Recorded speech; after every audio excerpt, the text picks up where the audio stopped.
welcome back to Commonwealth Flipper. My name is Kevin and we are in my Commonwealth cabin. And you know, I get asked a bunch of questions from both channels, Commonwealth Picker and Commonwealth Flipper. And I was answering a question that I have gotten a few times in the past. And I was answering it for the Friday Q&A show on the Commonwealth Flipper channel. And it kept going and going. It's like, this is like a 4-minute answer to this question. And I like to be able to fit in 5 or 6 questions in a 10-minute span. I'm like, you know what? Maybe I should do a video about this topic and we can get into detail about it for just a minute. So the topic is, when should you block a buyer? If ever, should you block a buyer? Why should you block that buyer? Is there a good reason for it? Is there a reason maybe that some people do it, but maybe you shouldn't? And then, of course, how to block a buyer. So eBay has a couple of things. They allow you to block particular buyers, and that's something we'll talk about in a minute. They also allow you to block types of buyers that you don't want bidding on your items or buying your items, and they allow you to set in place some controls to keep those people from bidding to begin with. So we're going to talk about both of those, and we're going to talk about if it's right for you to do that, whether or not I do that, and then how specifically you can do that.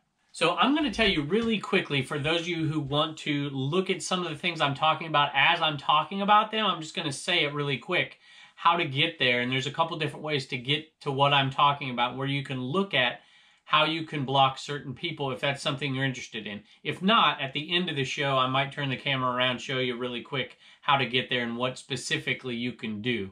It's really not that hard to do it once you know where you're at, because they give you these little check boxes and places that you can figure out what it is you need to do. So there's a couple things you can do if you want to follow along here. Go to My eBay, go to Account, and go to Site Preferences, and then scroll down and you'll find Buyer Requirements, I think it is, and then you can click on that link there, and that'll be where you decide what type of buyer you might want to block from buying your particular item. Now, if you want to block a particular buyer, one specific person that you had trouble with in the past, or maybe there's some other issues that you might want to block that buyer, then you would go to the same place. You would go to My eBay, you would go to Account, Site Preferences, and then at the very top, I think it's the very top line there, read that one, and there's a link right there that will allow you to block particular buyers by their buyer name. Now, we're going to get back to that at the end of this video. If you don't want to do that, you just want to listen to this and see if it's right for you, or maybe you're thinking about possibly blocking somebody, or at least you just want to know in case the problem ever arises. So if that's you, just go to the end of the video and I will show you the last couple minutes how specifically to do it. All right, the most common thing I hear from sellers from time to time, depending on who I'm talking to, is they don't like to sell to first-time buyers.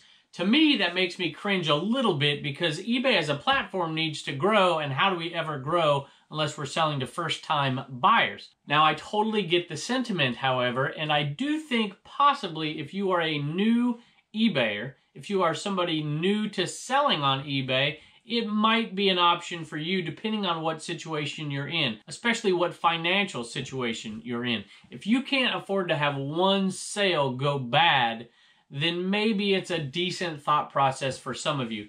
I don't block first-time buyers. I think it's probably the wrong decision for my model and for most people's models. Not to mention, some people, when they buy on eBay, they buy with a unique ID all the time. And so you're actually blocking people who have bought on eBay before, but they're buying with unique IDs. And that can be a good thing, and it can also be a bad thing. So let me explain what I mean. So I live out in the sticks here, so if you want to buy anything, Walmart's probably your number 1, 2, and 3 option. So occasionally I have to go in there and return something, and if you're in the return section there may be 1 or 2 people or 3 people at my particular Walmart, and they're probably returning 1 item, maybe 2 items. And I tell you, I look around at the items that have been returned over there in the baskets to my left, and you know Walmart is getting scammed by folks. You know, I see lawnmowers. People use a lawnmower for 364 days and then bring that thing back, and Walmart takes it back. So Walmart's being abused because of their policy. I get that. And there are going to be people on eBay who are going to abuse the system and the loopholes that eBay doesn't or hasn't yet closed or may never close. So it's going to happen. But you know what? Looking behind me at Walmart, there are, 30 rows of people with basketfuls of stuff. Not with just 1 item that they're buying, but with dozens or maybe even 100 items that they're buying. So for me, because if one person scams me or returns an item that isn't the item they bought, or whatever, all the different scams that go on eBay. If it happens, 1 out of 200 times or 1 out of 100 times even, it's not going to crush me. That's not that I want to accept it. It's not the price of doing business.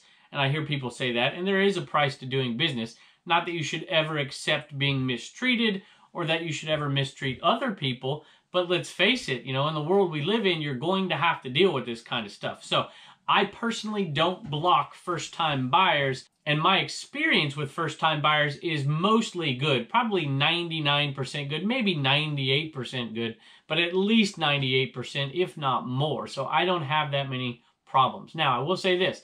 If you are a new seller, you are prime suspect for the fraudsters out there. New sellers are the ones who are going to be abused the most because they're not used to it. So it is possible for you for a short amount of time till you build up what you're doing and you know what you're doing, maybe you don't want people buying if they're a first-time buyer. For me, that's not the case. Now, some other things, if you're looking at that site there, they say that you can block somebody who has negative feedback. Well, to have negative feedback these days, that's kind of a dinosaur type policy right there. You have to be a seller who gets a negative feedback, because if you're a buyer, you can't get negative feedback anymore. Now, if you can find that there are buyers that consistently leave negative feedback, then those are the buyers you might want to block, because you don't want that negative feedback, especially as a new reseller with virtually no feedback at all. Now, let me tell you a buyer that I might block. So I have had this happen to me in the past. I got a certain type of item and I had tons of it, and I was selling it and I needed to get rid of it. I got it at a great price, and it's a long tail item usually, and I didn't want to sit around with it forever and ever, so I undercut the sellers in front of me. I undercut people who sell this item often. And so what happened to me was I had one of those sellers buy my items, bought all of them, everything that I had listed, and didn't pay for them. This is back before I required immediate payment, and they just sat on them, and I didn't know it at the time. And eventually they didn't pay, and I relisted the things, and the same person bought them again. And this is years and years ago. And I'm like, and then I went and I looked at what they're selling, and they were selling the same things. They were trying to keep my items out of the marketplace. So I went and I blocked that particular buyer from buying those items, from buying any item again. Matter of fact, I sent a message to eBay about it as well. Who knows if that ever got listened to, but it made me feel better. Another person that I've blocked, a particular person, and that's where you go to that site preferences page, you go to the very top, and you can actually go in and have a buyer that you've had difficulty with, you can block them. Maybe it's somebody who's basically harassing you in messages. I have had people ask me for item specifics on an item that I had already listed the item specifics multiple times. I told them I listed the item specifics multiple times, and they still continued to send me the same message, and I was tired of dealing with it, so I blocked them. Now, it sounds like I blocked a lot of people. I really haven't. I've been doing this for almost 20 years, and I looked on my blocked list. There were 21 on there, and 16 of them have deleted their accounts. Basically, I only have 5 people who are currently blocked. If I have somebody give me negative feedback, that's ridiculous, and that's most of the time, to be perfectly honest with you. Of course, in our seller opinions, it's almost always the case, but there are some cases where I made a mistake and I have to eat the negative feedback because it was true. And in that case, I'm not going to block that buyer per se. But if I have a buyer who's left negative feedback and they never even communicated with me, they had a problem with a particular item, but they would not communicate, they just left the feedback and disappeared, I'm going to take that person and I'm going to block them more than likely if I have the time and if I think about it. So there's just a couple scenarios where I would do it. I do have one other scenario of a lady that I blocked, and I used to, well, I do still sell Fontanini things. And Fontanini things, the Christmas stuff, the little Christmas village type stuff, I've sold a bunch of that in the past. I did a big consignment of it just before Christmas last year, but I have sold this stuff for years. And when you find it and it's got the styrofoam, it's easy to ship. When it doesn't, it's a little bit harder to ship. I had one woman buy 3 or 4 pieces from me, and I shipped them out, and I did a great job. 2 of them were in styrofoam, 1 was not in styrofoam. And I shipped it out, all 3 pieces got there.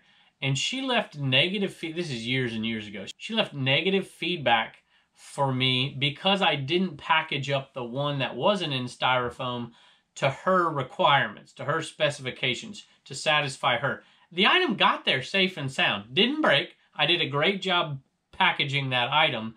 and she left negative feedback because it wasn't packaged well and something could have happened.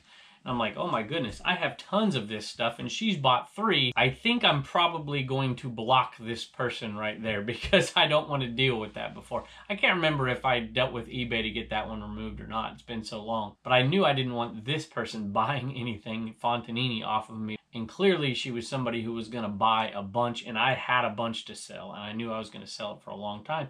So I didn't want her buying it from me again. All right, I grabbed the camera for a minute because I'm going to turn around and just give you a quick tutorial for those of you who do want to possibly block somebody or maybe even block Commonwealth Picker from buying your item. You can go on there and you can check that out. But before I do that, I want to say, hey, why don't you guys, if you have an opinion on this, which of course everybody has an opinion, let me know what you do. We don't have to agree. So let me know what you do. Let me know what you think about what I've said today, and let me know where you think I'm wrong or where you think I'm right. And if this video has been helpful, give us a thumbs up. Thanks so much. Take a look over here. All right, I've gone to my eBay, which is right here, and then I've clicked on account, and it's brought me to this page. And if you go over here, here's site preferences. You click on site preferences, and you'll see just how incredibly slow my internet is here. And I don't know, is there anything here you shouldn't be seeing? So here is, oh, where is it here? With buyer requirements, you can block certain buyers from bidding on or purchasing items. So you literally can hit that and it will take you to the place. You just simply copy and paste the buyer's username in there, and you can put that person in there and block them from buying. But the site preferences that I was talking about, blocking certain buyers, certain types of buyers, I should say, it's going to be down here somewhere. I think I can find it. Maybe I scrolled too far. Yep, I did. Buyer requirements, right here. Buyer requirements, block buyers who, and you'll notice I have none in there, but you may want to add some. Buyers with unpaid item strikes, you can do that. Up to 2, you can change the number, how many unpaid item strikes. This doesn't bother me because I require immediate payment. So the only time people don't pay me is when it's a best offer item. Buyers in locations to which I don't ship. Buyers with negative feedback score, which again I think is relatively irrelevant these days. Buyers who may bid on several items of mine, or several of my items, and not pay for them. And then it tells you, how many items, and you can adjust that. Apply above settings to active and future listings. So there are some possible ones. Hey, just want to say thanks again for joining us. I hope this helped at least give the discussion a little bit of clarity for some new eBay resellers out there. We appreciate you joining us, and come back next time.